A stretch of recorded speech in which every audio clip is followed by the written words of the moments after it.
Welcome to an Xbox podcast. I am your host, the Red Knight, and this is the podcast that covers the two gaming giants, the biggest of the biggest, Nintendo and Xbox, as thoroughly as I can possibly cover all of the content that they produce all throughout the year with their showcases, Nintendo Directs. You know how it is. If you are an Xbox Nintendo fan, you know we are never starved for news because there's always something around the corner. So it's 2024.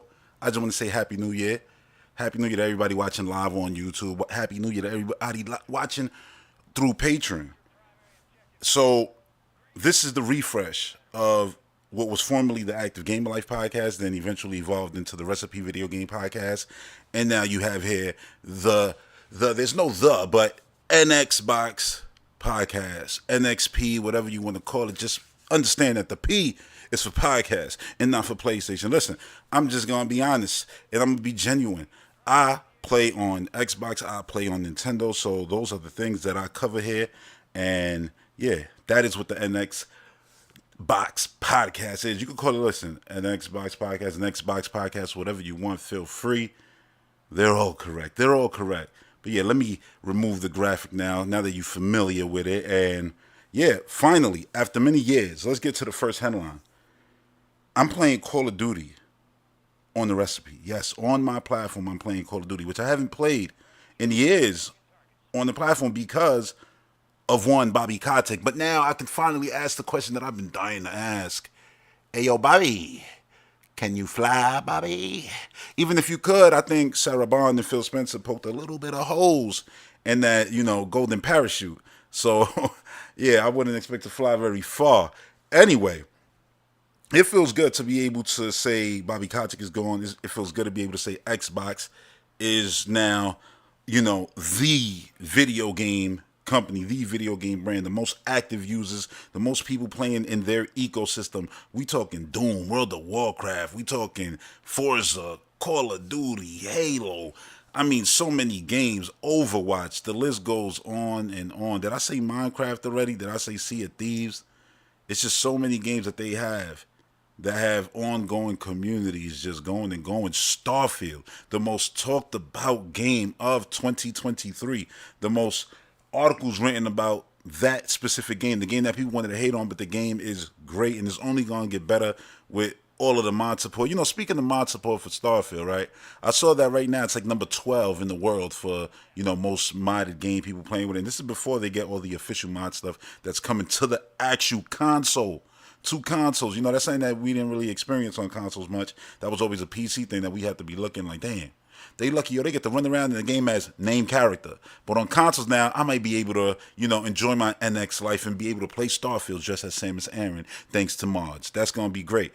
But I bring up the mods thing because it's funny. I saw an article talking about how Starfield is dead because of, the lack of, like nobody cares before even mod support and all that. Like, just, the stuff that made it the most talked about game of, last year. So, Ipster, what up, Ipster? So he's like, the F is this. You just came to the new digs, man.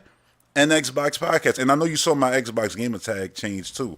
It changed after all these years finally to Red Knight NX. But anyway, yeah, man, like Bobby being out and everything being up, like I was just talking about Starfield, all metrics showing that game was a success, even more played than Baldur's Gate. So I was like, whoa, that's crazy because Baldur's Gate is on multiple platforms, and that was the most played RPG of the year, Starfield. So people, they do what they do, and this is what Xbox tax is, right? Because that was a big conversation last year. Hopefully it won't be this year because I feel everybody understands now what it is. We got a lot of salty people out here, masquerading as media, but they really actually walk in advertisements for their favorite brands. Like, Xbox is fine. They got the most players. They are killing it when it comes to the money they produce. So we're not going to, around these parts, pretend like they're some third-play console because they're not moving a box that moves hardware. That soon enough that moves software. That soon enough stores aren't even going to carry anymore. So it's like, yeah, whether you want to accept it or not, going kicking and screaming, we are going to that digital age. The Series S is going to be the norm. The digital PlayStation is going to be the norm. And the digital Nintendo console will come inevitably too. You know what I'm saying? And that's because why? Who's going to produce hardware that takes software that nobody carries. It's just a waste of money. So it's looking scary out here for those of you who like to own your games. Me too, because every single Nintendo game I own is physically. Basically, I own like 2 games, maybe digitally. But anyway, Bobby Kotick's out of there. I'm playing Call of Duty, and yeah, Modern Warfare, I could say right now comfortably, because like I said, I haven't covered it because of all of the nonsense. But now that Microsoft owns them, everything is gonna be way better. A bunch of people are leaving the company. People who had to get up out of there, they're getting up out of there.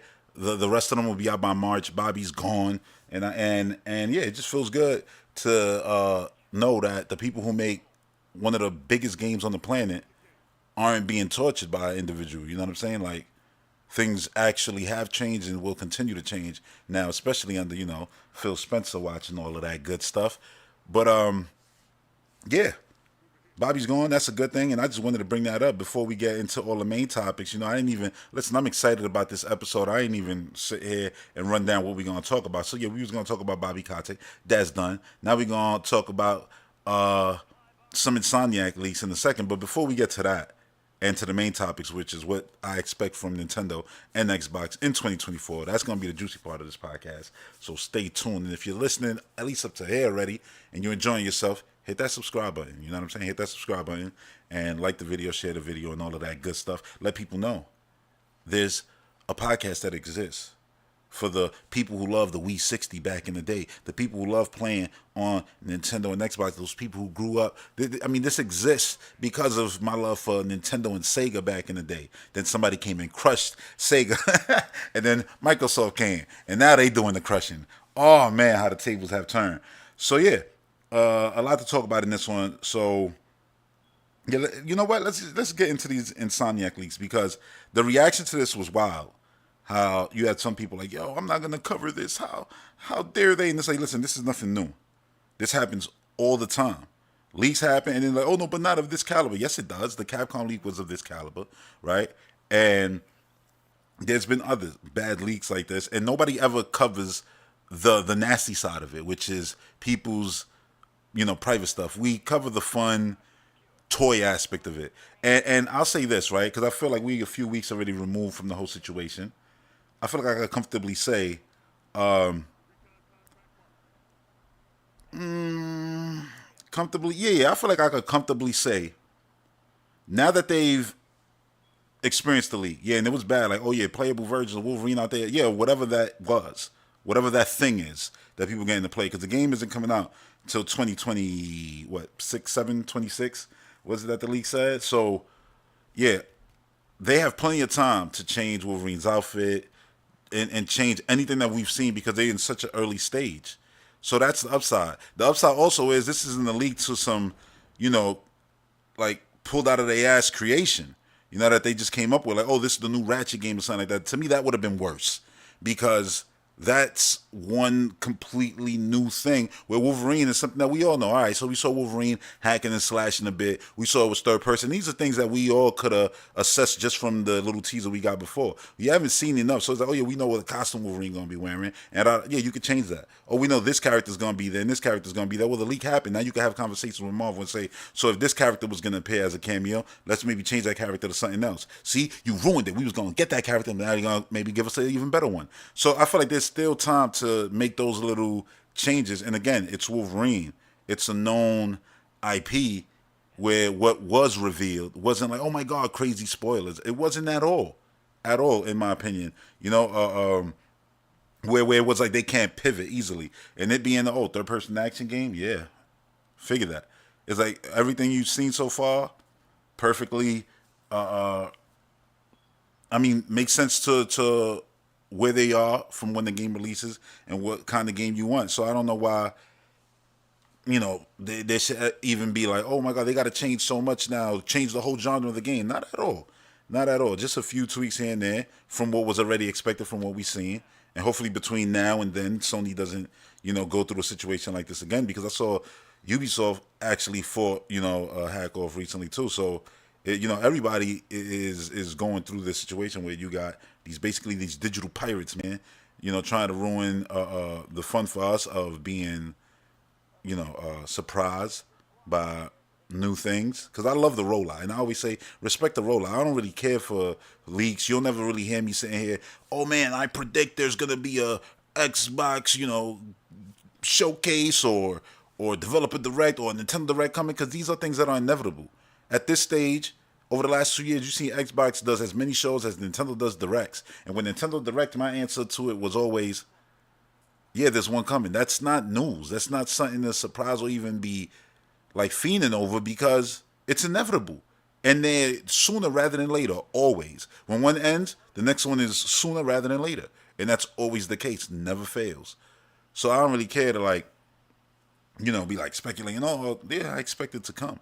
I'd rather speculate on, what games are going to come out, when they're going to come out, and we're going to do that here later. But yeah, I think Insomniac, when it comes to Wolverine, they more than fine. And if anything, they get. I honestly, because of the secret nature of video games, nobody really gets to show their games except to select few in that state and then get feedback.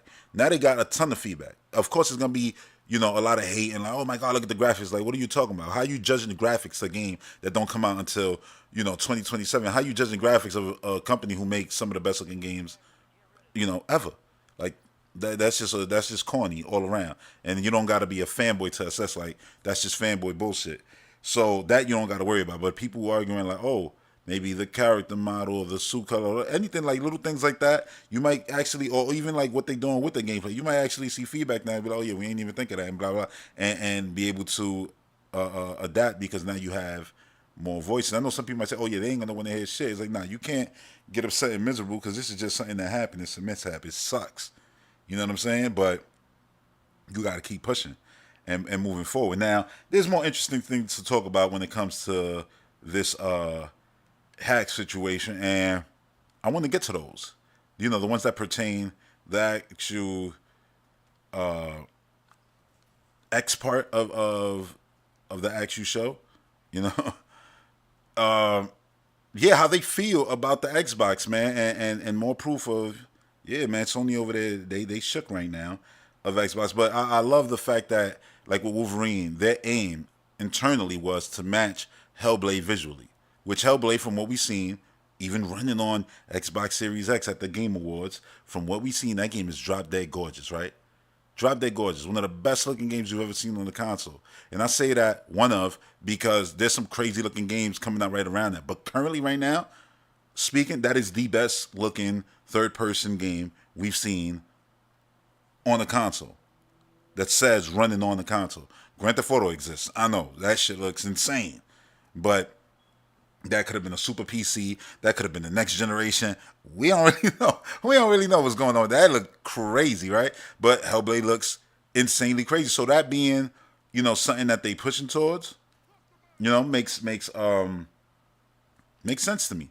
Like, of course. Why wouldn't they be trying to reach that? These are guys who make some of the best looking games out there, right? Visually. Ratchet games look crazy visually.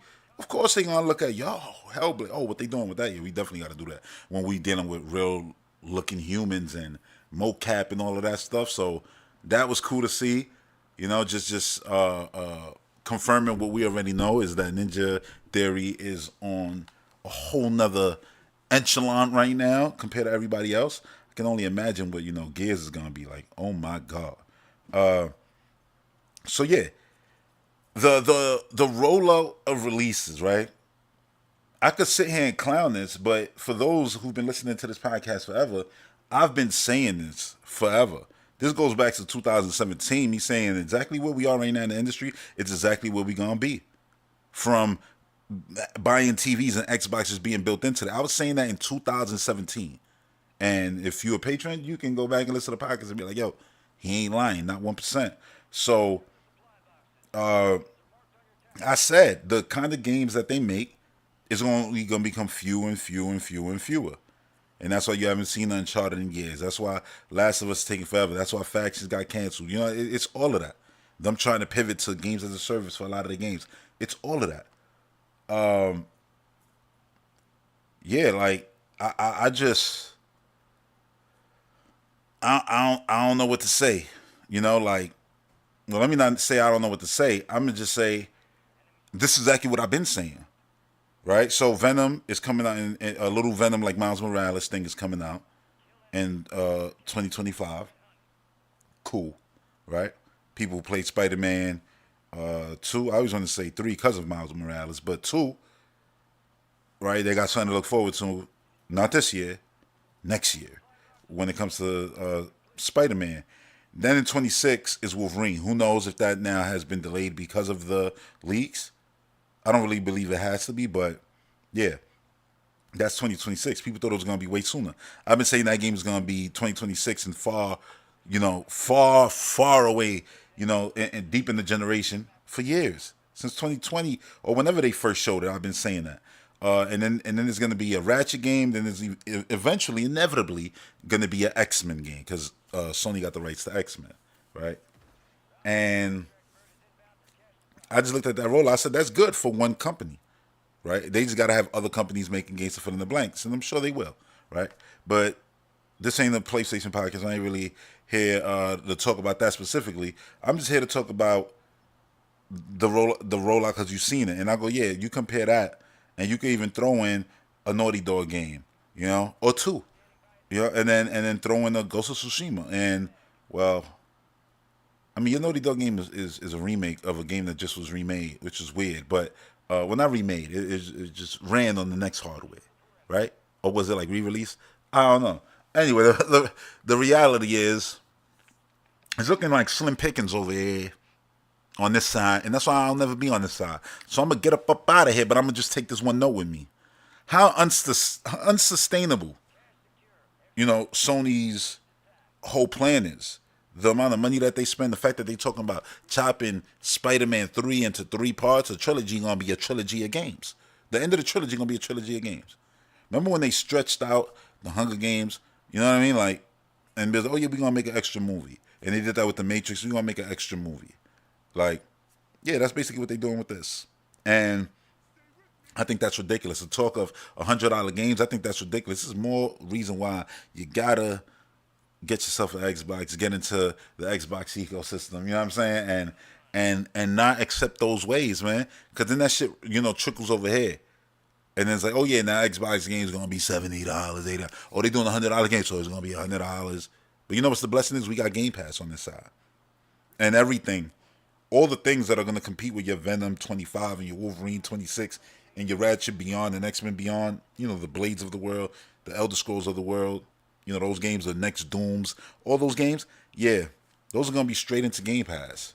Saving gamers a lot of money. So while Sony wanna go, oh yeah, all right, so let's charge the consumer, since the games are too expensive. Microsoft, it's like we already laid out the groundwork for what the future look like. Funny, right? How Sony stuff isn't sustainable, so they putting it on the consumer. And Microsoft made Game Pass, and Phil Spencer's been screaming from rooftop for years, it's sustainable. Why you worried about it? It's sustainable. We got this. Shut up. Like, shut up. It's sustainable. For years, oh, but is it sustainable? It's sustainable. It's sustainable. It's sustained. It's been going and going. I mean, come on. The next drop of games was crazy. They had Assassin's Creed, Valhalla in there.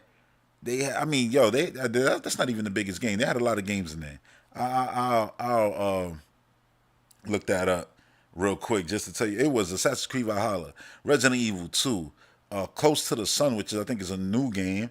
Figment, which looks crazy, like a puzzle game, which I definitely am gonna play. Super Mega Baseball, Those Who Remain, We Happy Few, and they just dropped also Hell Let Loose, World War II shooter. Like, dude, like Game Pass, the value of that shit is unmatched. Unmatched. It's not even close. Like, it's absolutely crazy.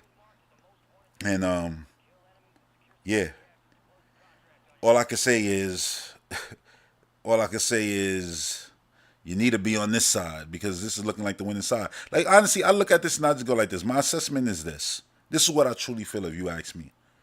Because I've been saying, like, Microsoft, when they was expanding beyond the console, I said they're smart. Because I've been talking about Nintendo. Like, listen, I love Nintendo to death. And we're going to talk Nintendo, obviously. It's the goddamn NX podcast. Listen, And I've been saying it's inevitable. They're gonna go kicking and screaming, and Nintendo's gonna have to make a storefront somewhere, where whether it's in the cloud, whether it's PC, mobile, whatever, where you're gonna be able to access their games, because games are gonna move beyond the box. The box is just gonna be one way for one old ass man consumer and woman, consumers to like old timey customers to get their games. Like, yeah, I still want to get my carts or my disc. And I know that sounds crazy, but we're already there, and people don't want to believe that. But it's like, dude, Best Buy ain't gonna be the only one who's just gonna be like getting rid of physical media. There's gonna be more.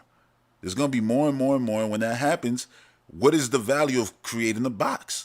When we could just make a platform of the cloud gets good enough that games feel native, blah, blah, blah. Like somebody gonna end up doing it, and the one who doesn't have Warcraft and Call of Duty, and the one who's making boxes to sell Call of Duties, their competitors' game, which their competitors probably gonna take over like 70-80% of that money anyway. You know what I'm saying? Like they in a no-win scenario here. So I say kicking and screaming, they might make a PlayStation 6, right? And it'll have, it'll probably be all digital. And then after that, they'll be like, yeah, we just done with that, and we just gonna, or they'll just keep that and just iterate on it, and probably even remove the number. So it's like, yeah, it's just a box you buy if you don't got a TV with a PlayStation already built into it, the app. Like they all gonna move to what Xbox doing. The best part about Xbox now is that Xbox back then used to be ahead of the time on a lot of shit, but they didn't actually have Microsoft backing. Now they have Microsoft backing. A Microsoft that regrets getting rid of the Windows Phone. A Microsoft that's trying to make their own, mobile storefront to compete with Apple and Google's. They ain't moving. They know no matter what, we are on the right path and everybody's coming this way. And that's why we are more active users than everyone else. Because we're not just focused on the box. So you could say, oh, they sold what's it called? They sold, oh damn, where that gameplay at? Oh, there we go. They sold, 3-1 what Xbox sold. And it's like, yeah, but that don't mean nothing. That don't mean nothing. If you ain't got customers to buy, Ninja Turtles in Fortnite, or to a better example, to buy Spawn in Call of Duty, or if the rumors are true, which I hope they true, of Michonne and Rick from Walking Dead coming to the game in February to coincide with the show, them coming like, yeah, the people gonna buy that over and over and over. You know what I'm saying? Like, you gotta have a bunch of games like that. I don't know if you noticed, but Forza Horizon 5 just came out with all the cars from Fast and the Furious are in there. And well, let me not say all of them, but a bunch of the cars from Fast and the Furious are in there. And they do things like that, partnerships like that all the time, and those are $5, whatever. Like, they're doing that all the time with a bunch of their games. Even Hi-Fi Rush. Like, I think about that game. Like, that game I never bought. I got it through Game Pass. But I bought all the little DLC costumes and stuff for when I was running around, just to have more costumes. I just thought it was cool. And I love the art of that game. And I say eventually I'm going to own the game, because I do this with Game Pass all the time. I'll rent the game, and then I'll rent the game, which is what Game Pass is, right? You beat the whole game because it's an unlimited rental. And then eventually, when the game goes down in price, you pick it up and you get the discount from Game Pass. So it's like, yeah, you just winning all around. It's just a www over and over and over and over. So yeah, like I'm gonna do that all the time. I even do that with the Forza games and stuff like that.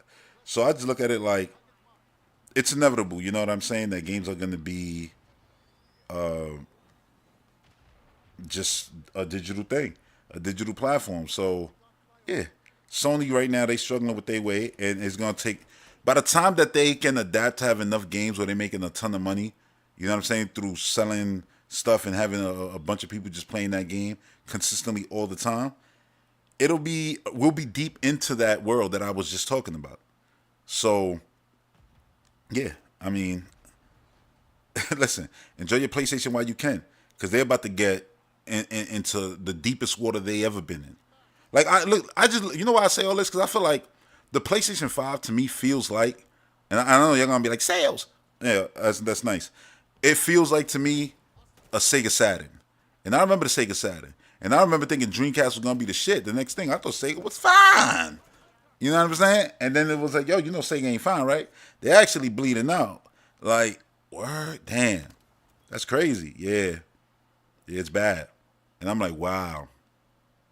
It could just happen like that in the blink of an eye. You might be thinking everything good on this side, and then you actually find out. And the thing is, with this leak, we found out, oh yeah, everything ain't good. Everything ain't pretty. So now we already know stuff ain't good, things ain't pretty. We know you selling hardware that you don't make money on, so selling out the hardware and your fanboys celebrating, it means nothing. It's not adding to you. It's not making it so that they can create the games that they used to create on PS4. Remember, that was Call of Duty money that they was using. And now that's Xbox money. So that money gets put into the next, Halo, the next Perfect Dark.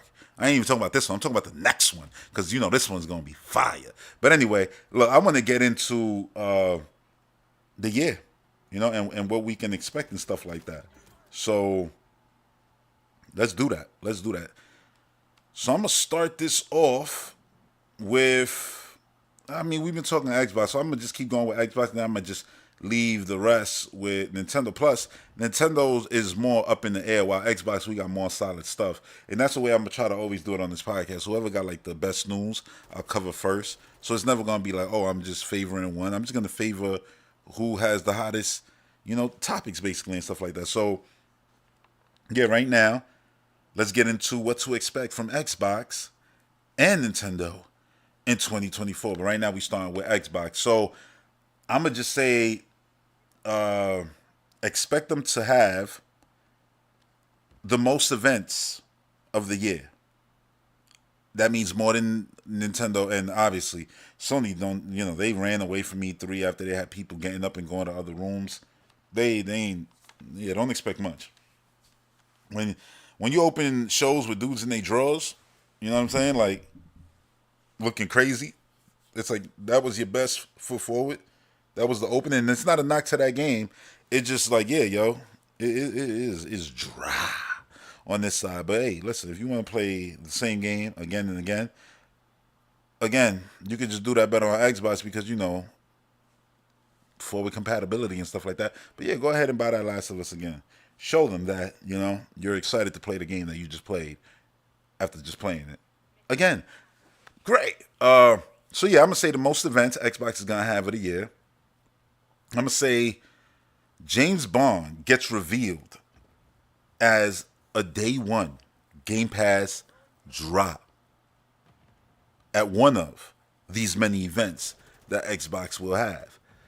Now, James Bond is probably not even done. I'm just throwing this out there because the fact that I know that, there's a Bond game being made, I just want to see that game have some kind of, connection to Xbox because of GoldenEye and stuff like that. So it'd be nice also, I'm going to just predict this right here, right now for the Bond game too, if they have like for the Xbox version exclusively, like the marketing rights, and so they throw in a playable Joanna Dark in the game. And it could be the new Joanna Dark from the current modern Perfect Dark. Even if the game comes out first, it's like, yeah, that's just a cool way for you to play with. So what? The link has been there already. Perfect Dark was a spiritual successor to GoldenEye. And yeah, I hope that we have a character model to look at that they can use, and they're far along where they're like, yeah, that is the model. It won't be changed. So we're already going to throw her in other games and stuff like that, which probably will never happen. They probably like, yo, we want you to play with Joy in the Dark for the first time in Perfect Dark. But man, I can dream. You got a multiplayer mode in 007. Yo, throwing Joy in the Dark in there, Xbox. You own a lot of IPs. Throw them in there. Like Halo by now, I mean, throw in the Doomslayer. You got him. Throw him in there. He looks just like a Spartan anyway. Throw in the Spartan gear that's, based on the ancient Slayer or something like that and put it in the game, man. That's something I would definitely buy in their Battle Pass and stuff. So yeah, day one Game Pass releases. We can expect a ton of those. And the ones I'm excited about this year, I guess I'll talk about, right? Because I just threw in out of nowhere, oh yeah, Bond. But let's talk about something that we actually know exists. Replace, that game is coming out. That game, that 2D, that 2D sprite, super realistic looking game. It's mad weird to say that. It's like, yo, hold up, so it's 2D and it's sprites, but you saying it looks realistic? I swear it's one of the most realistic looking games, lighting wise and everything. It just looks like real life. It's weird, and it's sprites. That's why it's so impressive, and I can't wait for it. It's up there like Planet of Lana was for me last year. You know, it was one of those games that I anticipated, and I believe like Planet of Lana is gonna live up to the hype. 33 Immortals. Remember that from the showcase last year? 33 players online running around just beating up giant enemies and stuff like that. And they're going to, continuously update the game with new bosses and stuff for us to fight. That's fire. Like 33 players. And it's not, oh, kill each other. It's 33 players and kill these bosses like if it's Monster Hunter. But instead of 4 players, it's 33 Immortals. That's so damn cool. Cannot wait for that game to come out. And that's going to come straight into Game Pass, just like Stalker 2. Stalker 2, that game's been through a lot with the developers from Ukraine. They, had to go through so much, and they even lost team members. So, yeah, that game coming out is going to be a blessing for them, and just something like just going to be crazy to see. Like, I want to play that game just to experience it, because the conditions it was made under is just unfathomable. You know what I'm saying? Like, it's crazy. It's probably one of the first of its kind. Probably. I don't want to speak on that because I'm not really sure, but that I like being so publicly publicized. I think so. So yeah, Hellblade 2. I don't know what else I can say about Hellblade 2, but I think it's gonna be absolutely fire, right? But I'm gonna pause here on going through the list to talk about Hellblade and a recent article, because this is what we talk about when we talk about tax. Why is it that every Xbox game got to be the greatest Xbox game? Why is that always the case? I wonder. Like, this is always the case. Oh yeah, that's gonna be the this got to be, everything is riding on this game. This is a make or break for Xbox, and it's like, what? How did we get here? So, yeah. Yeah, we back to the Starfield situation where it was like, yo, Starfield, that game is make or break for Xbox. Everything is riding on it, and even when it did good, so more than Spider-Man, while still being in Game Pass, right? Hate. They hate. They don't even celebrate it. Fine, y'all gave y'all reviews already and posted about it 1,000 times. This is what we gave Starfield. This is what we gave. This is why Starfield sucked. Everybody playing it. Nobody cares. Y'all was white noise. Not even white noise, because white noise you could actually hear. Nobody was hearing none of the bullshit you was talking. Nobody cared. People were like, yo, listen, man, I'm going to go play that new Tyler Howard game. They went and they played that new Tyler Howard game. That's what it is. And they were seething at that. Seething. But, hey, they still used it for clicks. You know what I'm saying? They still used it for clicks. But now the latest victim is Hellblade. Hellblade is one of the most important games. Everything is riding on this game for Xbox. If they fuck up with this, it's over. Like, come on, man. Hellblade is going to be a great game because it's going to be a great game. But Xbox has mad games. Xbox, like, people just got to accept Xbox is like Nintendo now. They're going to have mad exclusives coming out all the time because, well, they bought a ton. Like, right now, what am I playing? I'm playing a first-party Xbox game. It's not exclusive. Like, Minecraft isn't exclusive, but it's a first-party game. If you're playing Warcraft right now, you're playing Xbox. It's a first-party game. Oh, when I turn on the game, I don't see the Xbox logo. Yeah, but when the money go through, it goes right to the Xbox goddamn funds of goods that continue to create bigger and better games that ain't going to be, seen anywhere, because who's bringing in these kinds of funds, at the pace that they are? Through stuff like Candy Crush and Warzone and I could go down the list. You know the list. I already said it. Yeah, Hellblade is gonna be a great game. Just like the first. It's gonna be a showpiece game visually. But it's gonna be a sequel to Hellblade, right? It's not gonna be the open world, all the stuff that people eat up and want to give 90 scores to. It's gonna be a great game. And it's gonna be one of the most played games of the year. It's gonna be event. It's gonna be an event. Everybody gonna talk about it, and it is what it is. Some people always want to just do this bullshit of put extra pressure. It puts extra pressure on the developers. Then it puts extra pressure on Hellblade because then the fans, they want to be like, yeah, well, whatever. Watch, it's gonna be even better than what you think. Like, it just puts pressure all around, and it's bullshit. And it doesn't happen to any of the other games out there. Why isn't Foam Stars one of the most important games for PlayStation? Seeing as they don't got no games coming out for a long time, and they haven't had any games coming out. I mean, they had PlayStation 4 games coming out. Oh yeah, and Spider-Man came out. That's it. That lineup is, I mean, you could even say worse than 22 Xbox with Pentiment and the games that they had that reviewed super well. But I don't know, it wasn't a big AAA game, so it don't count. Yeah, still, it is what it is. Like, keep the same energy. That's the funny thing. You don't really see nobody keeping the same energy when it comes to the media folk. And it's like, nah, keep that 100% same energy. Please do. Please do. Yeah, so they put that stress on Hellblade, but we ain't gonna worry about that right now. All right, so because I mean it's fake, and around these parts we're not gonna pretend with narratives of oh, it got to be the most important thing. No, it's gonna be a great game on the most what are they gonna be now? Aren't they gonna be now the most profitable video game brand and all that? Like, yo, Xbox is good. They like, listen, they up, we up. If you're Xbox fans, we up. We don't gotta defend. I always say that defending shit is so 2023, and even then I was already like, what we doing here? Like, we about to own Call of Duty, and never once did I wave on that. We about to own Call of Duty. What we doing here? Like, that's it. War over. Ain't no more console war. Oh, there's a console war, yeah, between Nintendo and PlayStation, and if you want to go by that, PlayStation losing by a lot. By a lot, because Nintendo's like 120 cents. So it's like, yo, what's the split on that? And everybody went to, oh, being Xbox 3-1. Yeah, Xbox ain't worried about only selling console. Oh, that's a cop-out. No, it's not. Go look at the active users. Go look at the money they bringing in, and then ask again whether they worry. Like, stop. Listen, I'm dealing absolute facts over here. And it is what it is. Like, once they owned Call of Duty, which brought, I mean, Candy Crush, and brought World of Warcraft, and I mean, the list of games just goes on and on. Diablo, all these games, like, that's it. It's done. Like, what y'all console war for? Like, it's over. Because now you just playing, you just entertain the stupid. You know what I'm saying? That was already the case, but now it's like factually the case on top of facts. Like, bro, like this is what it is. Like I said at the beginning of this podcast, right? An Xbox podcast that covers the two biggest video game companies in the world. The top two video game companies in the world.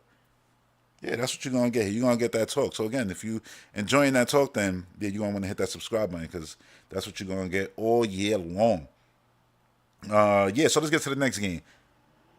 I think Avowed will launch in 2024. So Hellblade might be like look, one of them is going to be end of the year, and one of them is going to be right around the summer. So Hellblade and Avowed are going to be two of the biggest ones. But remember, Stalker 2 is well, according to Sony games now, third party games can be third party deals that are exclusive can be counted as first party games. So if you want to do that, then Stalker 2, yeah, that's first party now if you want if you want to do it now, but we're not doing that. Listen, they got a lot of big games.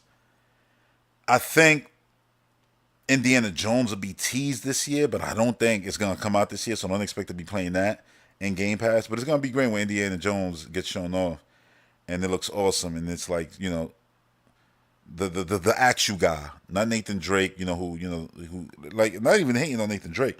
It's like, but his whole thing is Indiana Jones. It's like, now you're gonna get the actual guy, and the game potentially being of the caliber. When I mean, like, funds wise, it's a AAA game and all that, right? Like with Indiana Jones, that's gonna be crazy, And I think that game we will see this year. I guess I'll talk about the games that we'll see after I'm done with this list. But I already started right there with Indiana Jones. Towerborn, I think, is going to be huge because it's 4 players. It looks amazing. People who like games like Streets of Rage, people who like games like Castle Crashes, which a lot of Xbox gamers loved Castle Crashes. 360 days. If you didn't play Castle Crashes at least once with your people, you wasn't doing it right. You know what I'm saying? Like, that was one of the games that everybody was like, oh no, you got to get Castle Crashes. And what was the other one? Aegis Wings, the plane game. That was another one. Yeah, I think Towerborn is going to be huge this year because the game art style is beautiful. I think when I saw it last year, I was like, I'm super interested in this game as a person who plays, Shredder's Revenge and Streets of Rage all the time. Thanks, Game Pass. Uh, you know, other games where it's like, yo, you got the DLC and still haven't even owned the games yet and stuff like that. Well, nah, Streets of Rage, I actually got to buy the game because I beat the game, but then the DLC came out, and I think it's not in Game Pass almost. So that I'll pick up, and I saw it there for cheap. It's in my wish list, man. I've been buying a lot of games recently, but yeah, Talbot I think is gonna be massive, and people gonna sleep on it. And when it hits, it's gonna be like, yo, like that game is fun, and people gonna have a great time running through it multiple times, multiple runs. I could even see them doing DLC for that game. The universe just looks beautiful. Like, go look at that trailer right now again. Outside of the whole showcase and comparison. Oh, gotta compare every little game. Just watch that game for what it is. It looks special. It got special written all over it. The potential to be special written all over it. So next up, one of those Sega throwback games. We saw Streets of Rage, Crazy Taxi, a lot of games, right? Shinobi was the other game, Jet Set Radio. I think since Jet Set was the first one they showed, I think that game will be the first one to come out. I think one of those is coming out this year. So I'm going to guess Jet Set. But whichever one it is, whether it's Jet Set or something else, that game is going to be in Game Pass. Day one, launching into Game Pass, which is going to be great. That's a prediction I got for this year. And yeah, obviously, do we call it a elephant? Nah. The Willy Mammoth. The Willy Mammoth in the room. Call of Duty. Oh, Black Ops rumored Cold War? No. Call of Duty. All of them. Yes. All of them. Imagine every Call of Duty. Imagine a ton of Spyro games, Tony Hawk games, you know what I'm saying? Crash Bandicoot games. Imagine all those games get announced at a show and then get rolled out throughout the year. Like, all right, we dropping all the Call of Duties in the May drop. And then, in the June drop, you got all the Spyro games that like just dropping them like that all throughout. That's gonna feel like so crazy and give so much buzz to the Xbox ecosystem. Because I won't do it all in one day. I know a lot of people say, oh, just do an Activision drop all in one day. Nah, I spread it out. I spread it out throughout the year. You know what I'm saying? Like, and have fun with it. Because why not? Why not? Every single time maybe buzz. I won't spread out the games. I'll spread out the IPs. We do IPs drops now.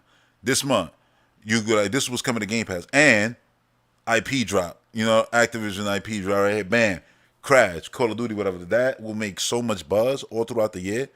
Instead of just saying, oh yeah, all the Activision games there. I mean, that's great too. Either way, but I say either way is gonna cause a boom, and people subscribing to the service, and then actual brand new Call of Duty dropping.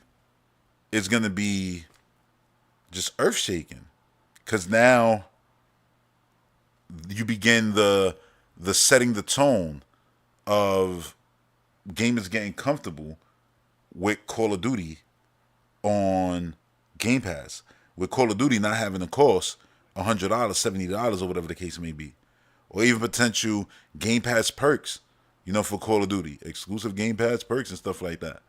Like, oh yeah, they're not gonna do stuff exclusive for Call of Duty. Fine, but you can still do exclusive perks across everything. If everybody gets the perks, exclusive perks.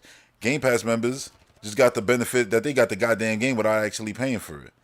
Like, that could be great. You know what I'm saying? They can mess around and say, because this Call of Duty, all the maps are actually going to be free. I don't even know what they charge. I think they're just going to charge you for battle passes and stuff in this one. But all the actual maps coming to the DLC will be free, which is awesome. And which was one of the reasons why I actually bought this year Call of Duty after a few years of not buying Call of Duty. Plus, I love this new Warzone map. When they reintroduced that, because I was still playing Warzone, just not mainline Call of Duty, I was like, oh yeah, this map is incredible, as good as the original, Verdansk and all of that. So I was like, you know what, I'm gonna pick up Call of Duty this year since the maps are gonna be free and all that. Why not? And it'll probably be one of the last times I pick it up. Plus, I said this year it's an Xbox, first party game. Might as well get a first party game for my console, right? Felt good. Felt good right alongside Mario Wonder and, stuff like Pikmin and stuff. Oh, man. First party games. Isn't it great? Third party games are good too. But I remember when indie games didn't matter no more. And then I remember when third party games didn't matter no more. And then I remember when now they matter again. Oh, so when you ain't got first party games, you can't act like a little a bougie gamer. Then no, we got friends, we like them, But when it was all first party, they was riding that wave, talking crazy. Listen, third party's always been the lifeblood of the industry. You know what I'm saying? Now it's just the Xbox ecosystem got crazy lifeblood because, well, when you own Xbox Game Studios, Activision, Bethesda, all these like all of these studios, like, yeah, it's crazy. It's gonna be crazy. So yeah, that's what I expect for Game Pass. Replace 33 Immortal, Stalker 2, Hellblade 2, Avowed, Towerborn to be crazy. One of those Sega throwback games to be in there, and yeah, Call of Duty games in Game Pass to get people comfortable with the fact that they're spending, because that's what you're gonna get comfortable with. You know, I mean, and this is to the PlayStation guy. It's not getting comfortable, paying for Game Pass and just getting Call of Duty. It's getting comfortable accepting paying, top dollar for Call of Duty when you could be getting it for way cheaper. Oh yeah, but I want to own my games. Nothing stopping you from owning it for cheaper later and not having to spend that day one in November when you could put that towards something else. Maybe there'll be some new fire coming out around that time. You say, well, what, I can get this right here. Like, yeah, like, that's my hope, is that I could walk into the store and be like, yeah, let me get this brand new 3D Mario game. And, for my new Nintendo console and all that, now I don't got to worry about spending $80 to play Call of Duty or spending this, that to play anything on Xbox, because I could just get it in my subscription through Game Pass. It's a beautiful thing. Speaking of Game Pass, I just, top that up till October using rewards points. I haven't paid for Game Pass in over 6 years. It's been just done with reward points. And yeah, I'll be able to push that till June because I'm already close to getting another 3 months right now. So by the time it's done, yeah, Game Pass, man, and Xbox ecosystem, it's crazy. It's crazy. Even though the rewards have gotten crazy to get the 1,000 a month now, you got to be getting achievements damn near every day.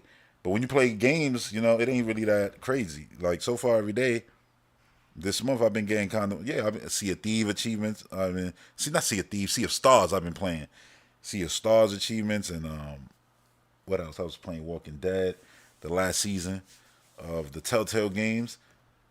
But anyway, yeah.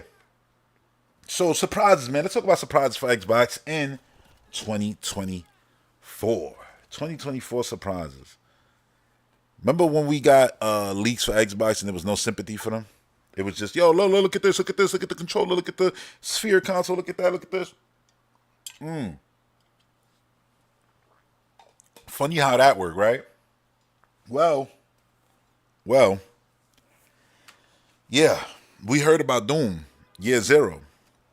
So I'm going to say Doom Year Zero is going to get revealed this year, and I can't wait. I love the Doom games to death. Love them.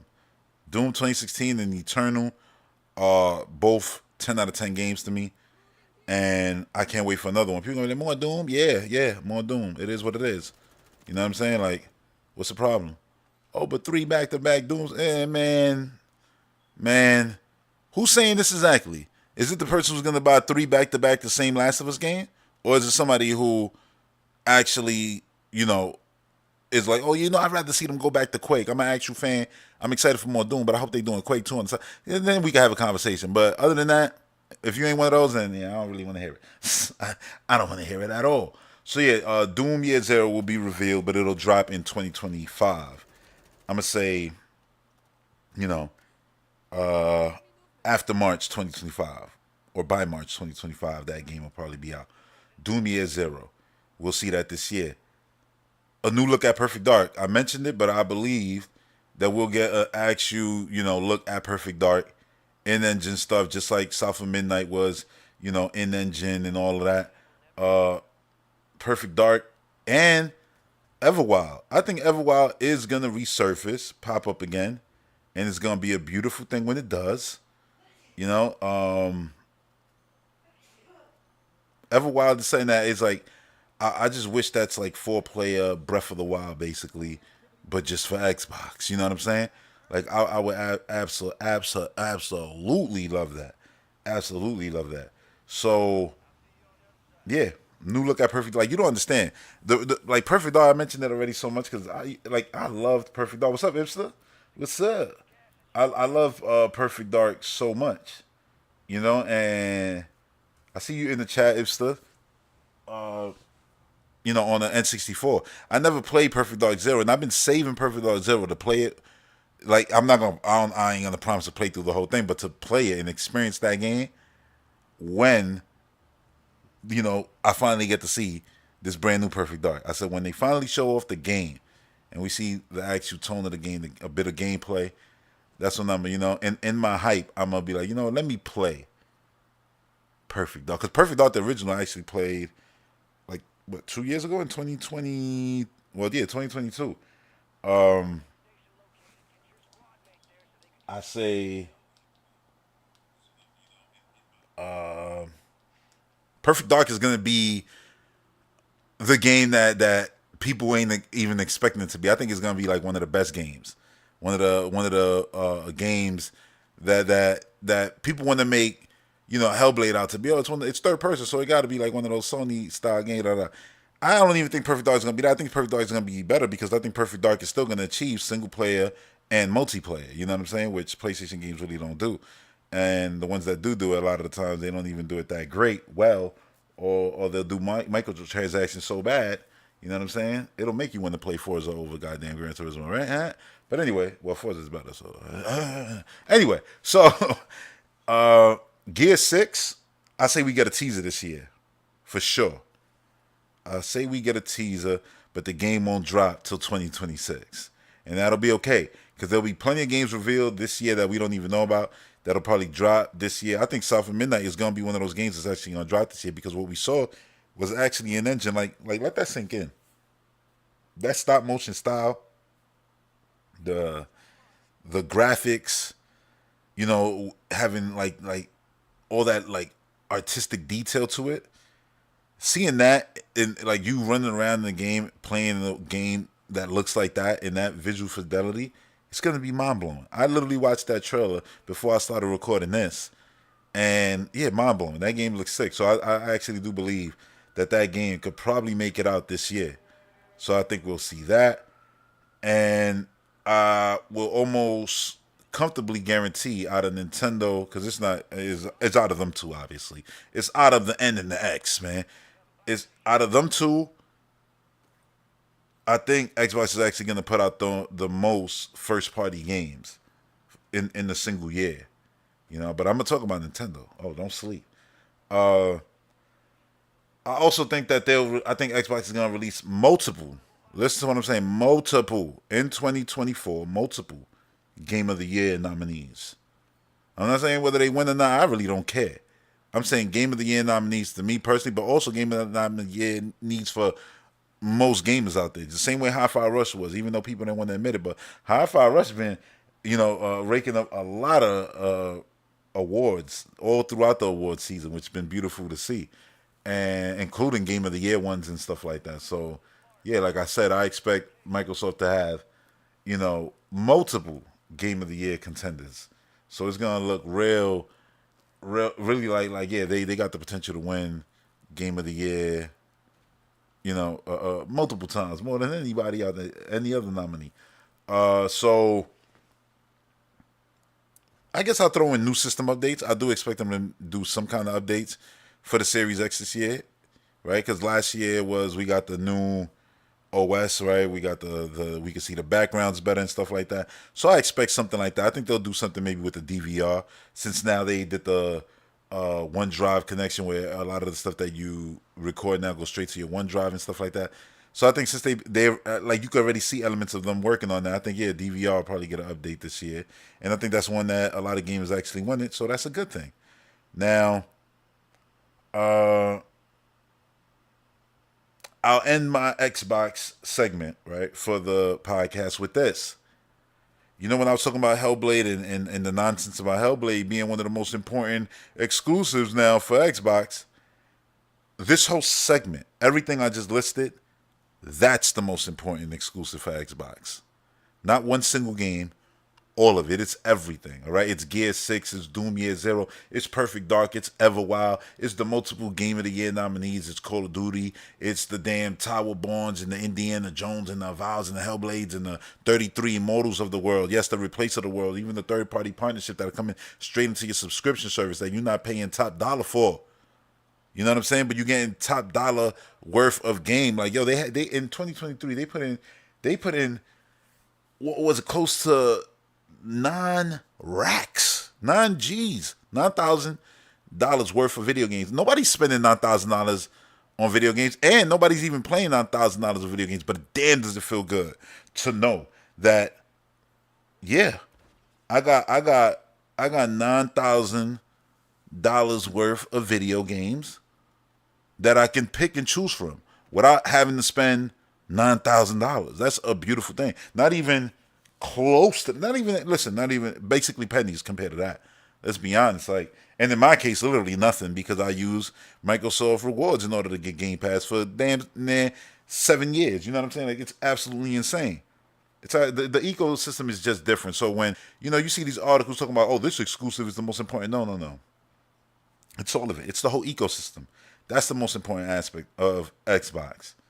So yeah. Now, with that said, let's move over to the end, the big end. Nintendo. I'm excited. No, there's not a lot for Switch. But and listen, if you go look at my I posted it actually in the community section on the YouTube. But the amount of games I played on Xbox was 119 and on Switch 19 in 2023. And on Switch, the 19 games, some of those games were me going through games again that I already played. You know what I'm saying? Like Mario Odyssey after the Mario movie came out, going through Bowser's Fury and stuff like that again, playing games that I already played on top of new games like Zelda, like Pikmin, like Mario Wonder. On Xbox though, it was just a lot of new games. But I think this year when it comes to the Switch, listen to what I'm saying. I'm talking about the Nintendo Switch. I ain't talking about the Super Nintendo Switch. We'll get there. So yeah, I'm excited for Princess Peach Showtime. Right, I think it looks mad cool. Like, and the fact that it's gonna be her little different plays, different gameplay. I like that. You know what I'm saying? That's cool. And Luigi's Mansion 2 I never played. I played 1 and I played 3. Never played 2. So 2 is a new game to me. So I'm excited to play that. Because at the time, I didn't have a 3DS anymore. Paper Mario The Thousand Year Door, I played years ago, and I actually never finished it because I let a friend borrow it, and then one of his cousins stole it. It was a whole thing. But it's all good because now I'm going to get to play HD, the best version of it. So those are 3 brand new games to me this year. And then there's Mario Bowser, which I did play, but I didn't play the whole thing. On what was that on? That was on the DS, right? The Mario Bowser, the one that's coming out, which graphics look mad crazy on the Switch. For some reason, that game just looks mad clean. Probably because of how basic it is, because it was a DS game. But damn, the visuals look good. Yeah, I'm excited for that. That's it for what's announced. And that's what I intend to play on the Switch. That's it. But I expect there to be other games, other remasters. And you might be wondering, what are those? Honestly, they've been doing a lot of Wii U remasters, so I'm going to guess Punch Out Wii is going to be brought. Since they own Next Level Games now, I could just see them going back and being like, yeah, you know what? We did Luigi's Mansion, and we also did Punch Out also. Or like, at the same time, why not? Punch Out Wii animation wise is fire. That game in HD would literally it would sing today because it's beautiful. Everything about that game was beautiful, and it was on a goddamn run them over, and it was on a goddamn Wii. So imagine that on an actual Switch. Like, that's gonna be beautiful. This dude run mad fast. It's gonna be absolutely beautiful. Since we all remember Sakurai in one of his videos Teaser, man, I wish somebody would remake that game. Kid Icarus Uprising, I could see them using that game to fill in the blanks too. At the of the first half of the year. So it's like you could have, hey, listen, it's a lot of remasters. Luigi Mansions, Paper Mario. I just said Punch Out. Throwing Kid Icarus. That's nice. You can stop now because after that, we on what's next time. That and next time. That and next two. Super Nintendo Switch. What I've been calling it, well, since before the Switch came out. I mean, when the Switch was revealed, Nintendo Switch, I said, well, the next one better be called Super Nintendo Switch. You know what I'm saying? It's right there. It's not SNES, but it's SNS. And you can still call it SNES, which I never did. Like, when the internet came around, that's when I first heard people say SNES. I'm like, oh, people actually said that? We used to say SNES and Super Nintendo. You know what I'm saying? Like, I never heard nobody say SNES, at least not in New York. You know what I'm saying? Never. But maybe you did. You know what I'm saying? So anyway, I think when they reveal the NX this year, just be clear, this is what I think is going to be revealed there. I 100% believe the successor to the Nintendo Switch will be revealed this year, 2024. I would say for a goddamn fact, if Nintendo don't, they absolutely wild right now because I need a new Nintendo console. I need a new Nintendo console with more power. A Nintendo console that actually can, put that deal into use, that Call of Duty deal into use. Like you want Call of Duty in Nintendo, you gotta make something pretty powerful. That's capable. You want a good version running on it. Nobody wants the Mortal Kombat 1 version of Call of Duty, on the Nintendo console at all. So yeah, I believe it's gonna be revealed this year and sooner rather than later. But it'll probably come out, at the end of the year.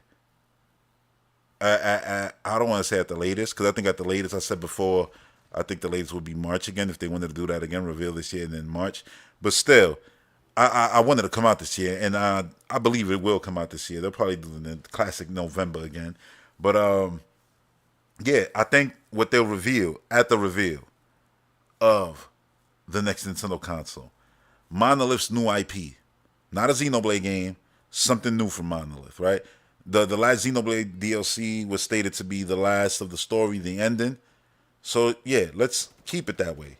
You know what I'm saying? And Monolith, new IP, hell yeah, let's see what they do. Let's see what they come up with. And I will predict that it'll have some kind of multiplayer online component to it just because. Smash Brothers Super Nintendo Switch will be teased for sure. It's gonna happen. I don't think you show up the next Nintendo console without us seeing a Smash Ball somewhere. They don't have to, but I think they will. We'll get the first details and gameplay footage and launch window for Metroid Prime 4. Finally, literally, my most anticipated game after Time Splitters 4 got canceled. Yeah, Prime 4 had to go to the top of the list. Listen, between Prime 4, whatever EPD, the 3D Mario team is making, and Perfect Dark, those right now are the ones that I'm excited for like crazy. There's a lot honestly because the next Doom thing I'm gonna be crazy hyped for. But anyway, Metroid Prime 4 first details. I think we'll see Odyssey team's new game revealed. It's long overdue, not about time. It's long overdue. So I think we'll see that game revealed. Look, it'll probably just be a 3D Mario, which is nothing wrong with that. 3D Mario games are literally my favorite video games. But, man, do I wish it was a Donkey Kong game. And I've been saying this for you. I just want Donkey Kong to be made by the 3D Mario team. I want that budget, that kind of trust in the IP, because it's not in the developer. The developer could do it. Like, that kind of trust in the IP for yeah, I just realized this is the area for Modern Warfare 2019. That's crazy. But anyway, I would love it to be Donkey Kong, but how cool would it be if they saw, the game of the year of, damn, I don't even remember what year it came out anymore. The year Dread came out. What year was that? Was that 21? Whatever. It Takes Two. Imagine if they made a It Takes Two style 3D Mario Donkey Kong game, a co-op game where you play as both of them at the same time. Like It Takes Two. I love It Takes Two. So that could be crazy. And I don't want listen, like It Takes Two ran on the Switch, so they could do that on the Switch. But I'm talking about for their next console. Like that would be better, and them have a better online, voice chat that actually is simple to do. So something like that would be cool. But either way, listen, I'm excited for whatever the 3D Mario team gonna do. So I expect that at the reveal.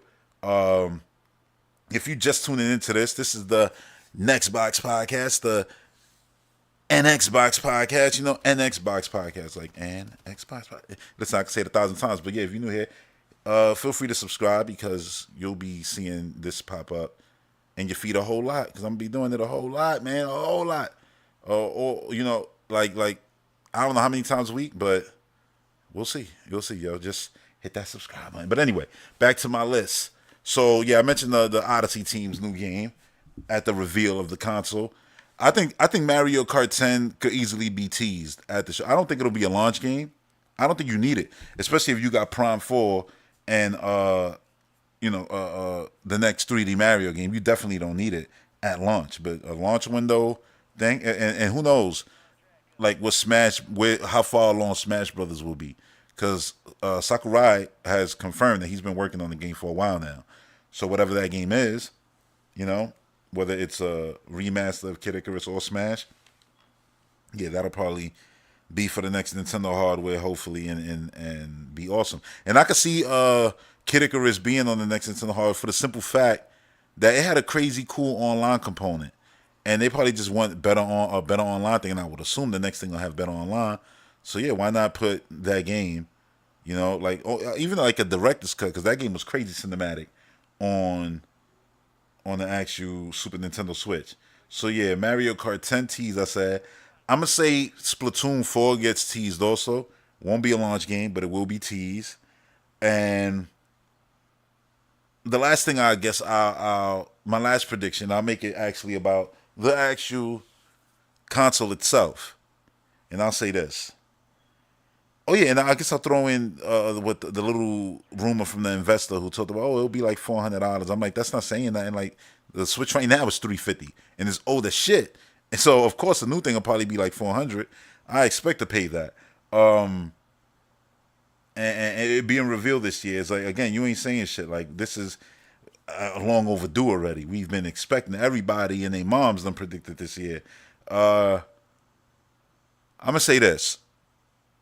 If the console is not a beast, which I want it to be, if it's just iterating on what the current Switch is, brand new Joy-Cons, stronger hardware, I want it to be a little beast. A little beast. Why? Because Nintendo, first party game wise, their games make up, whatever losses they'll have on hardware easily. Mario Kart alone will probably do that. So I say go crazy if it's going to be an iterative thing on power. And I say do that because you're getting Call of Duty guaranteed. You signed a 10-year contract. So you're going to get literally the most popular game in the world. You got Fortnite already. To have a way better running version of Fortnite on your console is just super important. And like I said on the last podcast, last year, that I believe Nintendo is going to have a game made next gen, in Fortnite. One of those Lego-like things. Like, yeah, you're not going to get Mario running around shooting in Battle Royale modes, but they'll probably do a game within Fortnite since it's its own thing, and it runs on their hardware, and it makes a ton of money on their hardware, and a ton of people play it on their hardware. So I can see Nintendo actually joining the Fortnite fun in something that they actually create within the game, which would be mad cool. I hope that they do that, and that's been one of my predictions for the last two shows, so I hope it happens. So yeah, if it's I say if it's an iterative thing where you're just building on what the current Switch is, yeah, I want it to be a beast. But if it's not gonna be a beast, then I want Wii-like innovation. I want something revolutionary, something where it's like, yo, how games gonna play with that? I want something dope like that. Like, I want to see Nintendo do that because that's always interesting. I love seeing Nintendo, do creative stuff like that. And while the Switch was creative and innovative, and obviously you got ROG Allies and all these things, I even saw a patent of Xbox having a split controller. You know what I'm saying? That you could probably clip onto phones and stuff like that. I'm like, yeah, the Switch was innovative, and the industry has followed suit. You know what I'm saying? And they've taken, from the actual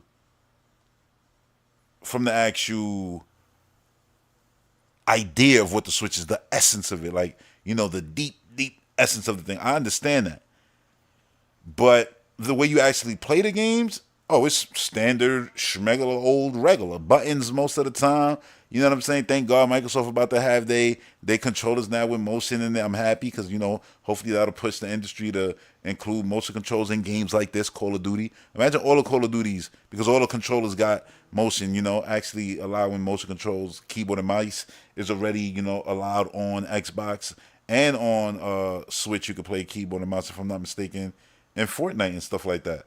So yeah, like I would love to see them, do that kind of stuff, that kind of just innovative, have people thinking like, yeah, this is some real Nintendo craziness. Because I know a lot of people feel like, oh no, just play it safe, don't change the name, don't do this, don't do that, da, da, da. And I'm like, yo, safe ain't really the name of the game for Nintendo. It's never been. You asking Nintendo to be safe is you asking Nintendo to not be Nintendo, to not leave it up to luck. We gonna do some crazy shit and leave it up to luck. That's the whole thing. It's goddamn in the name, man. It's in the name. So yeah, I want it to be like, because I do think people would be crazy surprised when Nintendo just comes out of nowhere and they got, oh yeah, since we got this 20-year deal with Nvidia,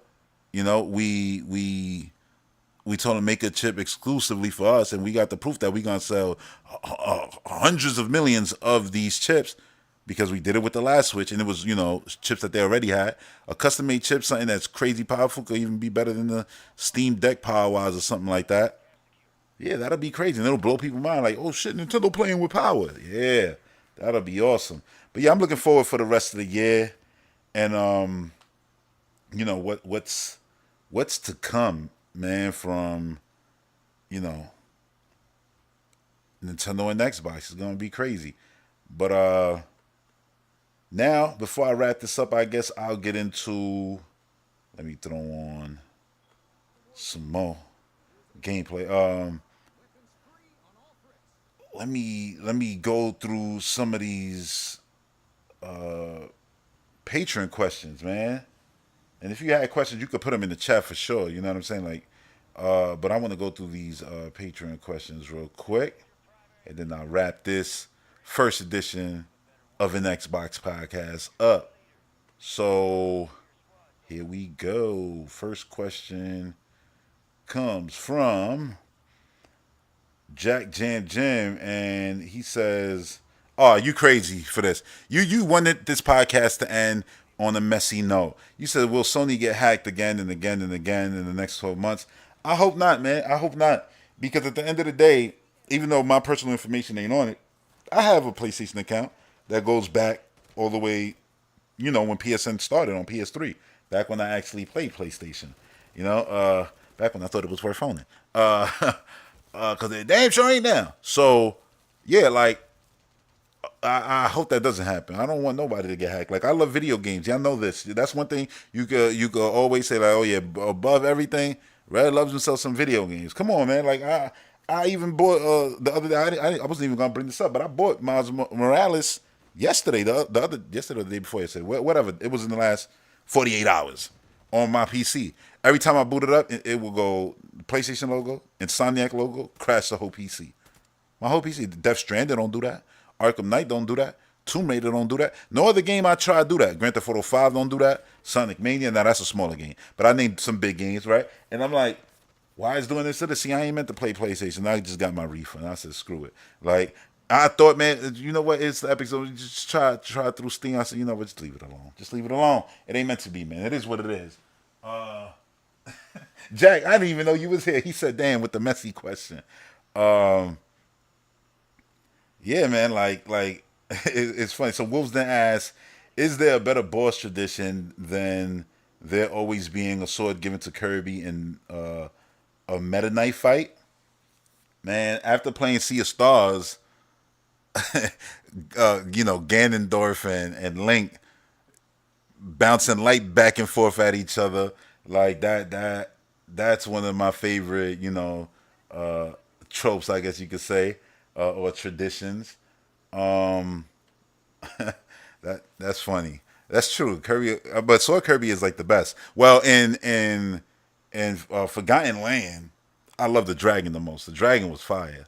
No pun intended. Anyway, well, all the pun intended.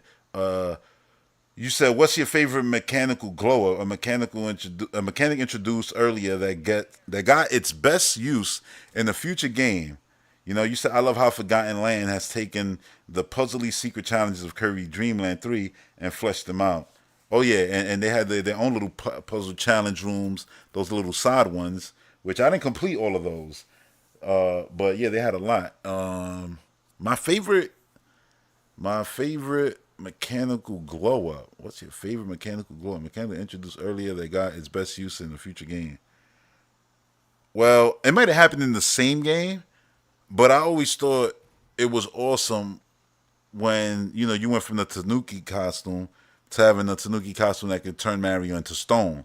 I thought that was awesome. And obviously, y'all know, who've been listening to this podcast forever. Tanuki Mario is my favorite power up basically in any video game.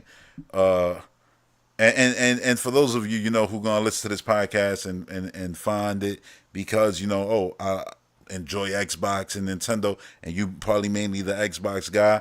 Yeah, man, Mario, that's my number one, man. That's my number one. So yeah, that one I like, and I can even take that into the 3D world where you had the cat suit, but then you had the one with the bell, and then you would have like the where you would turn into like a piece of gold and mad coins will come out of you and stuff like that. Like yeah, like I like those a lot. Those are really cool glow ups. I'm trying to think of other glow ups, but right now those were the only ones that really came to me. Yep, those were the only ones that actually came to me right now. So yeah, that's basically all the questions except for Patreon. But right now, I got a question from Jack James Jim in the comments and in the live comments right here. He said, "My question is, how come all these new Nintendo console predictions that people do are safe and no big swings from people doing those videos?" It's true, they are safe. Even mine feels kind of safe. I guess you could say it's not safe to say, oh, if it's an iterative thing to make it a beast, because nobody really expects that. But and obviously it's not safe to say that I want something revolutionary like the Wii.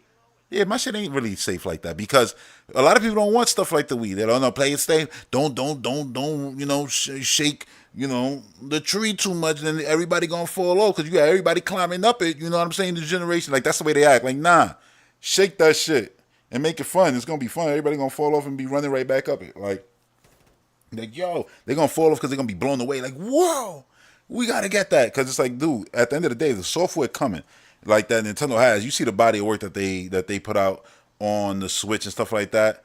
I said, man, people gonna buy that hardware no matter what. But I just want something new. Like you know what I would love if Nintendo just did what I know they eventually gonna do and made a storefront and be like, yeah, with the new Nintendo Switch, this will be your gateway to Nintendo games, but there'll also be the new Nintendo online store on your PC and mobile phones for you to get Nintendo games and play them there. Like mobile, through the cloud, PC natively, or through the cloud, whatever they want to. I don't care. As long as they did that, that'll be awesome because it'll just future proof them. And our purchases, man. I clearly like the Xbox ecosystem.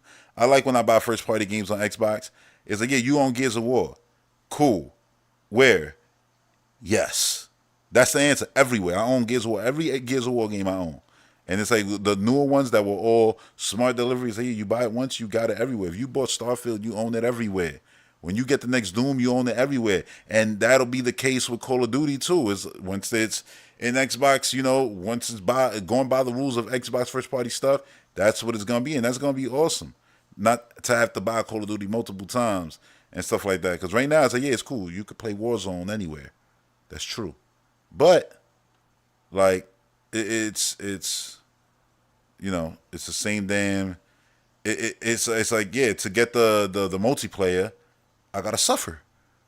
I gotta spend 70 here. I gotta spend 70 there, and it's like, yeah, that won't be the case. That's the upside of Xbox ecosystem. I want to see that already from Nintendo, and I mean Sony for that matter too, because it's like at the end of the day, the boxes is the old way, inevitably. And I know, Nintendo sold a lot of boxes, their handhelds, a lot of them, and even then, it wasn't tethered to the house, right? And they sold a lot of them.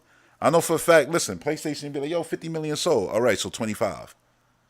And I know people get mad at that. Like, what you mean? What you mean what I mean? If they sold 50, the real number's 25. Whatever the PlayStation 2 sold, cut that shit in half. I don't know one person who owned any PlayStation console and stuck with the same one. Everybody who I know already, over the holiday season, all family members, everyone who I know who own the PlayStation 5, don't own they already upgraded to the new one. You know what I'm saying? And I thank them for getting the one with Call of Duty. You know what I'm saying? Like, oh shit, you got the one called. Thank you. You know what I'm saying? Because my first party games are gonna be way better. But nah, for real. That like I was like, yo, nobody got and I'm telling you, this is. Let me count. In my small 5 people. You know what I'm saying? The 5 PlayStation owners I know, all of them got the new ones now. That small amount of one. So I'm like, yeah, like you selling to the same people. And then, there's a bunch of them that ain't sold because they just sitting in warehouses because scalpers or in people's basements. I don't know. I'm just saying, man, you got to just be honest here. And people are like, that ain't true. Then why is it that my numbers is always right? For the amount of consoles that they sell, then why they first party games don't move enough units to do nothing? You know what I'm saying? Like, what are you talking about? Why they don't got a 40 million seller then? Why they games sell when they only, $5 a pop, $10 a pop? Why all they games only sell by being bundled also? Let's be clear. What first party game sales ain't boosted up by being bundled on PlayStation? Real talk. Exactly. Like you could want to deny it, but that's what it is. That's what it is. But anyway, all right. So wait. You put a lot here. So you said, man, hold on. I just realized this is the gameplay that was already here. This can't be doing that. Where am I going with this? I think, yeah, let's go. Let's go with that. Yeah, all right. This is a different one. Cool. Um, and then the next podcast, I probably do some Sea of Stars gameplay. I did this one because, well, Bobby flying. All right. So you got some more comments here. You said, uh, You said I want a front and back camera in the device. 2.5 times more powerful than the Switch OLED and the Virtual Console to come back, so I can own those games. I know, man. That was the biggest travesty, yo. When Nintendo basically took ownership away from gamers and they ain't saying nothing because, well, Nintendo's winning, they doing great. Like, bro, if you're a fan, you should still be a fan. Like, and say, damn, why can't I own Mario Bros? Why can't I own Ocarina of Time? Why can't I just buy these games and own these games right now? I mean, I own them. You know what I'm saying? On multiple hardware. But as of today, if you started with Nintendo today, you can't own none of their legacy. None of it. You know what I'm saying? Other than the things that'll be remastered on a cart for the Switch. Like Luigi's Mansion, Paper Mario, and stuff like that. You know? So let's see. So you said you wanted to be more powerful virtual console. Yeah, definitely. I agree with the virtual console. Like I said, I definitely want to be. It'd be nice to own everything. Again, if they made a storefront where you own their stuff across everything, it'd be smart to bring back the virtual console. I won't even call it the virtual console. I just call it the Nintendo Store. And they'll just have you click Mario, everything is there up to goddamn the latest one, whatever it is. Whether it's a Donkey Kong game, Mario game, whatever it is. Like the next thing EPD Mario team makes, that game is there up to that game. So for Mario Bros, yes, Mario Bros, not Super Mario Brothers, Mario Bros, the original. Hell, let's go for Donkey Kong. Go further from Donkey Kong to Mario Bros. Like all that shit should be there for you to play. Same thing with Zelda. Or everything from Zelda 1 to goddamn, uh, uh, you know, goddamn Tears of the Kingdom. I mean, I would love to see. I'm beyond. I would love to see a 2D Zelda game this year revealed for the successor. Imagine having a Zelda game revealed that's day one. Imagine Link and Mario and Samus. Metroid Prime 4, 2D Zelda, and the next 3D Mario game. Nintendo was crazy enough to say, yeah, we putting these shits out together. Like, what? Like, that system is going to do numbers. Numbers. Um, So you said you also a dock with capabilities to play GameCube, Wii, and Wii U disc and the Switch Online feature. Well, they never gonna do that. They'll never put. I said unless the thing went disc and it was like, oh yeah, we're gonna let it play everything. They just won't because they're not gonna sell Wii remotes again and stuff like that. Maybe they could have a controller that can mimic a Wii remote. Like I see what you're saying. Like a full Nintendo console. It's like we kind of felt like that's what we were heading towards. Where no, it didn't kind of. It's what it felt like with the Wii U. It was like, all right, yeah, we got. But then they removed the GameCube stuff, so it was like, damn. But it always felt like Iwata wanted to push Nintendo into a lot of the stuff that Xbox is currently doing. You know, because a lot of the stuff Xbox is doing is a lot of stuff that Iwata did before Xbox even did it. You know, so it's cool to see. Like, it would be cool to see, stuff come full circle. Um, so you say capabilities to upgrade those discs to HD, 4K upscaling with subscription service. Like that's the thing. If you just bought the games and they was just better, like oh yeah, they're upscale. They would put on even if it's throughout the generation, like they do it slow. But it's like yeah, this is forever. Like once one and done. You bought these games, they on your Nintendo account, and you good. Like that would be great. That would be great. Uh, but you said an updated dock will cost $299. The new Nintendo system will be sold at $399 with a useless dock. I see what you mean. A dock that does nothing. It's just a HDMI out and a thing to plug in our Ethernet ports to not lag in Smash Brothers. That way we can say, I hate the. Oh, that way we can say F off the Sony. Oh man, like listen, like if they even did half of that, like caring about backwards compatibility and stuff like that. Oh man, that would be great. I would be so happy. But I really don't see that unless they do the digital store and it's like bring everything up. And I don't mind us having to buy everything over. But if it's like, yeah, this is it. This is your Nintendo account. Buy with faith, knowing that once you buy these versions of the game, you own them. This is not saying if we come out with Ocarina of Time remastered, not remake, remastered, you're not getting that. We gonna charge you for that. Like, fine, I understand, because remasters could have different meanings and things like that. Because I guess Last of Us, right, is being remastered with a multiplayer mode. God of War gave a multiplayer mode for free. That game is already on PS4. Why can't you just put out the multiplayer mode and just charge people $10 for it, or just put it out for free? Seeing as you just canceled factions. I don't know. Seems weird, but again, not my ecosystem, not my problem. Look at me sounding like Reggie Fils-Aimé back in the day. Crazy, absolutely crazy. Funny thinking about like, you talking about like the updated dock or something like that. What would be crazy is, and now since I finished with the predictions for and everything, and I got to the question portion now, going back to Xbox. I would say imagine if they came out with a beast console, right? And that's your X. And now the S line was just cloud based handhelds. Because like I said, we're no matter what, we're heading towards that digital future. You know what I'm saying? And cloud stuff. And who's more ahead on all that stuff than Xbox already? So why not them? And I know you got the ROG Ally out there and stuff like that. But if they actually did a Series S, and it was like Series S or Series not M, because that feels too mobile. But nah, Series SM. Nah, I don't know. Nah. Like just something mobile. So it's like yeah, that's our entry thing, and it has a dock. Like you could dock it and play at home, and it's fine, and it charges it and everything. So you get the full Xbox experience. You could download games to the dock. You could connect the current series memory cards to the dock, add more memory, so you can have games locally with your handheld thing. But when it's on the go, nothing is stored on that thing. You're playing through the cloud or something like that. Like they could do something like that, like or maybe they'll have it where it has some storage on it, so you can have some games locally. But then I don't know how that all work. Probably battery life probably be crazy. Who knows?